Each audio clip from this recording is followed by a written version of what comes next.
Okay, so I'm at a job that a rehab contractor has gutted some of this job.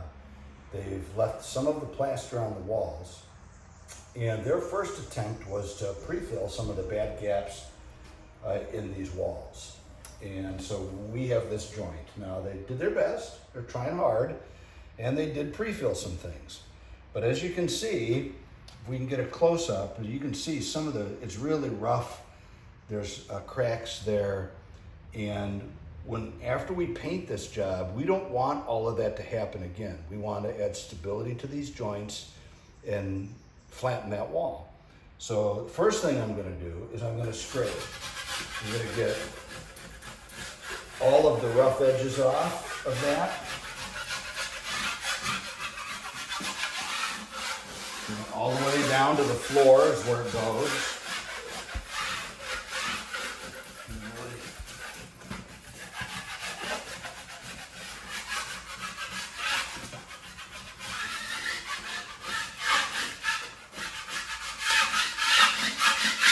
Now, one of the things they did was they did use white mud, which is, they used dust control +3 mud, which isn't what I would have used. But just for pre-filling, that's okay. And I'm going to show you what I'm going to use now. So what I'm going to do is I'm going to take mesh tape. And I know there's differences of opinion. This isn't the only way you could fix this. I'm not going to say it's the only right way to fix it. It's just the way I like to fix it.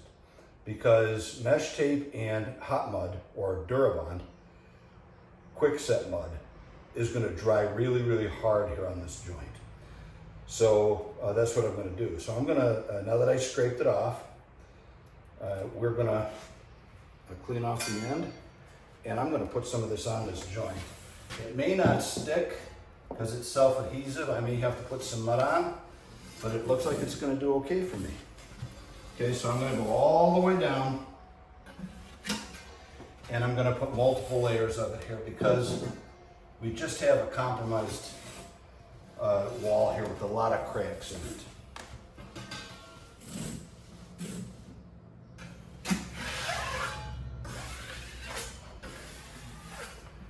Okay, so I want to make sure my mesh tape is bedded very nicely over that joint. Okay, and now just a little trick. With the mesh tape, you can lose the end real quick when it goes back to the roll. So I always bend it over just a little bit like that so that I can always find the end. Just a little trick that I use. Others might do something else, which is fine.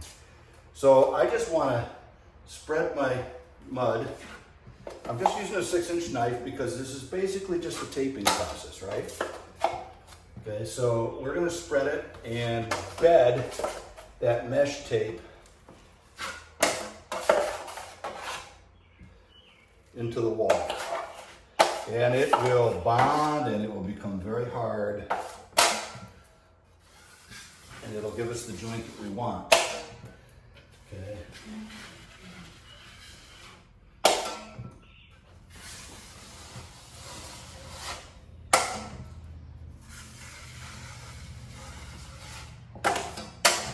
Take a couple times to go over it.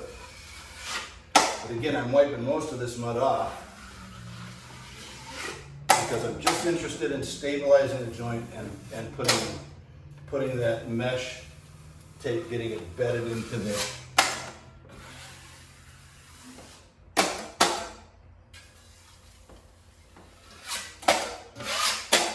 Okay, so I'm going to do the bottom the same way. It's not as much there.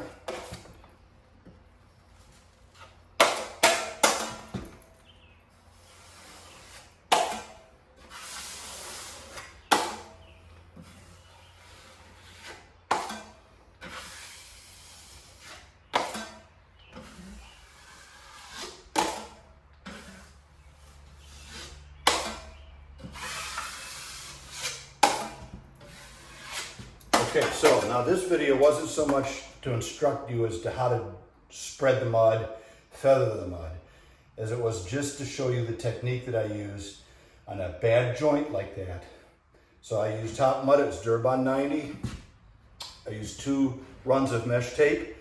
And by the time we come back and this is set, I can start coating it out and you'll never even know it was a bad joint. So that's how I fix a joint like that.